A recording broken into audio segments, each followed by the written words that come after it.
আসসালামু আলাইকুম, সবাইকে স্বাগতম সিটিএফএম 96.0 তে। সাথে আছি আমি আজনিন। গানের কোনো ভাষা হয় না, কোনো সীমানা হয় না। একটি সুর স্পেন থেকে উড়ে এসে জায়গা করে নেয় বাংলাদেশের মানুষের হৃদয়ে।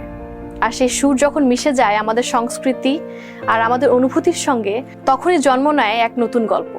সম্প্রতি সামাজিক যোগাযোগ মাধ্যমে তুমুল আলোচনায় একটি শব্দ, দাই দাই।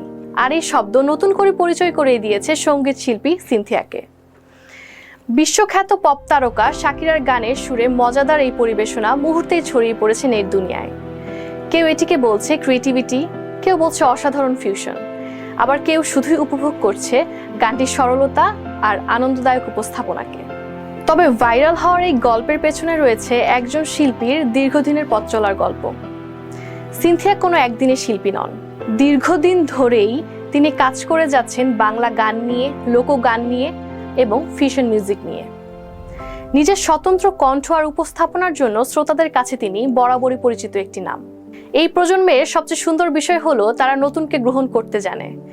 তারা একটি গানকে শুধু গান হিসেবে দেখে না, তারা খুঁজে বেড়ায় তার ভিতরের সৃষ্টিশীলতাকে। আর তাই হয়তো দাই দাই একটি ভাইরাল গান নয়, এটি হয়ে উঠেছে একটি সাংস্কৃতিক সংলাপ। কারণ সঙ্গীতের সবচেয়ে বড় শক্তি এখানেই, একটি সুর পৃথিবীর এক প্রান্ত থেকে অন্য প্রান্তে গিয়ে নতুন একটি গল্প তৈরি করতে পারে। আর সিনথিয়ার দাই দাই সেই গল্পেরই একটি নতুন অধ্যায়। আপনি গানটিকে যেভাবেই দেখুন না কেন, একটি বিষয় অস্বীকার করার উপায় নেই। সঙ্গীত এখন আর শুধু শোনার বিষয় নয়, এটি হয়ে উঠেছে মানুষের সঙ্গে মানুষের সংযোগের সবচেয়ে সুন্দর মাধ্যম। আপনাদের কাছে কেমন লেগেছে সিনথিয়ার দাই দাই? কমেন্ট করে জানাতে ভুলবেন না। ধন্যবাদ।